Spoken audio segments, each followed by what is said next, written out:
एक ही परिवार के 4 लोगों की मौत तरबूज खाने से या बिरयानी खाने से। ये मामला मुंबई का है। मुंबई के केपी धोनी इलाके से एक दिल दहला देने वाला वाक़या सामने आया है।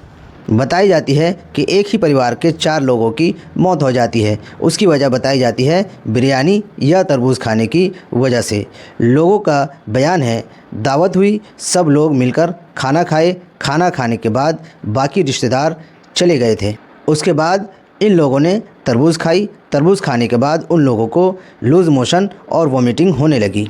तबीयत बिगड़ने के बाद उन लोगों को अस्पताल ले जाया गया। बताया जाता है कि इलाज के दौरान उन लोगों की एक एक करके मौत हो जाती है।